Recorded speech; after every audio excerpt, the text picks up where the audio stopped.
Olá, meu nome é Poliana, sou professora de língua portuguesa e neste canal trabalho questões relacionadas ao campo de ensino das letras. Sejam todos bem-vindos e espero que aproveitem o assunto que aqui será explorado. Bom, é fato que a sociedade brasileira é uma sociedade extremamente racista, ancorada ainda em valores, relacionados à escravidão, que foi um processo histórico que perdurou durante mais de 3 séculos. Nós não conseguimos superar inúmeras situações recebidas como legado dessa época, e a educação ela acaba sendo um palco, em que possibilidades de superação de determinadas mazelas podem ser possíveis. Por isso cabe à escola trabalhar com os seus alunos a fim de preparar as próximas gerações a partir de pressupostos antirracistas. Todavia, os professores, grande maioria deles em atuação hoje, reclamam da falta de preparação para tal adaptação em suas aulas e currículos, uma vez que a sua formação e mesmo os materiais que hoje ainda são presentes na escola, eles não trazem pressupostos que preparem o professor para planos de aula, para atitudes positivas em relação a esse tema. Por isso, nesse vídeo, eu vou apontar algumas dicas que podem ser interessantes para planejamento, tanto do plano de ensino como da rotina dos planos de aula, em vista de formar uma próxima geração com valores não racistas. A primeira dica que eu gostaria de apontar aqui é que, principalmente em língua portuguesa, há uma riqueza muito grande nas aulas de literatura, para que isso possa ser posto em prática.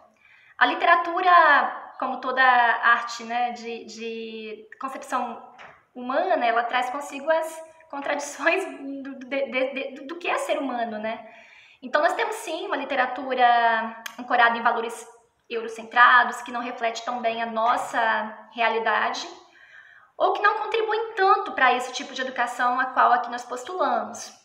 Todavia, já há uma série de autores brasileiros ou estrangeiros, que trazem uma literatura ancorada em valores antirracistas.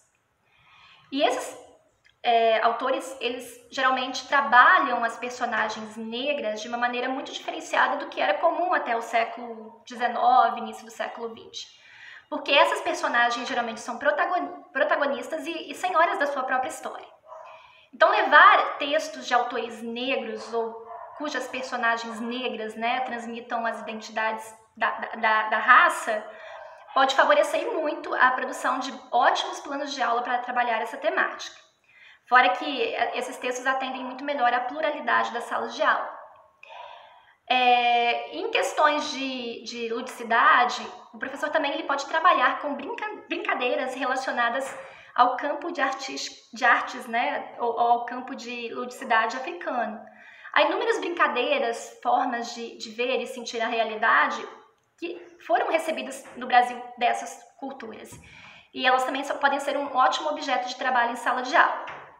Fora isso, a gente tem toda uma estética diferente na cultura africana, que vai atingir tanto do campo das letras até o campo das artes, E eu digo estética no sentido da arte, mas também no sentido do corpo, que podem incrementar os planos de aula e trazer mais dinamicidade para as aulas, atingindo também a cultura de muitos estudantes matriculados na escola pública.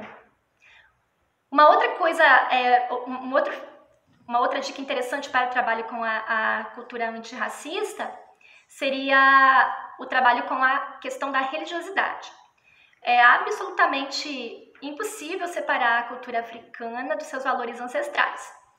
Então, trazer à sala de aula os traços da cultura religiosa africana, mesmo que seja para discuti-los por meio de uma reflexão, pode levar os alunos em geral, sejam eles brancos ou negros, a refletirem sobre essa visão de mundo, que muitas vezes é diferenciada da visão cristã, que é muito em voga no país, mas que agrega valores extremamente interessantes para a vida em sociedade.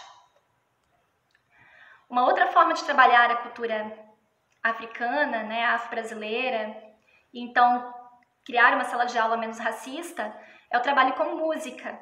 Nós sabemos que a cultura africana baseia-se muito nos ritmos. O Brasil, ele é um país que recebeu muito dessa influência, né? E seria muito interessante trabalhar também com tipos de músicas ou africanas ou relacionadas aos ritmos africanos. Isso seja em aula de língua portuguesa ou em matérias afins da área de linguagens. O trabalho com culinária também é algo que sempre chama a atenção dos alunos. Pode ser trabalhado de maneira transdisciplinar, né? Desde a questão do gênero textual até mesmo questões que envolvam o trabalho com matemática. E, claro, né, culinária também é cultura. Então, nós poderíamos, por meio de trabalhos com a culinária africana, compreender melhor a maneira de ser e de estar dessas comunidades. Em questões de figuras históricas, nós sabemos que é cultural mesmo no Brasil, né, que figuras históricas brancas de origem europeia sejam as que recebem maior destaque em qualquer tipo de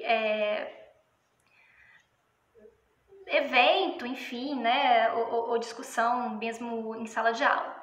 Então seria importante também o resgate de figuras negras da nossa história que, infelizmente, acabam sendo apagadas ao longo da construção, né, da nossa visão de mundo. Então trazer para a sala de aula figuras históricas negras de elevada importância que ajudaram a contribuir para a formação do nosso país, mas cujas identidades acabaram sendo escondidas, né, ou mesmo inviabilizadas mesmo pela história. E é importante que tudo isso seja uma prática rotineira no plano de ensino e no plano de aula, né? Ou seja, já esteja previsto no plano de ensino e ocorra de maneira corriqueira ao longo da execução das aulas. Uma vez que um grande erro do professor restringir o trabalho com cultura africana ou afro-brasileira, né, com vistas de uma formação antirracista apenas em datas específicas como o Dia da Consciência Negra, que é o que ocorre em muitas escolas. Desse modo, desde a educação infantil, com histórias, lendas, danças, culinária, até o ensino médio, com discussões, reflexões, né, ou trabalho com textos um pouco mais elaborados, o professor conseguirá paulatinamente pelo menos, né, criar um movimento de igualdade entre o trabalho com aquilo que foi produzido e, né, sim, foi importante pelas pessoas de origem europeia, tanto quanto aquilo que foi produzido por pessoas de origem africana, pois ambas, né, acabaram constituindo a identidade que hoje temos no nosso país. Porém, como ainda somos racistas, precisamos superar determinados limites que são impostos às pessoas de origem negra. Espero que eu tenha ajudado e que as práticas antirracistas acabem sendo, né, prioridade na organização curricular das escolas. Obrigada pela atenção.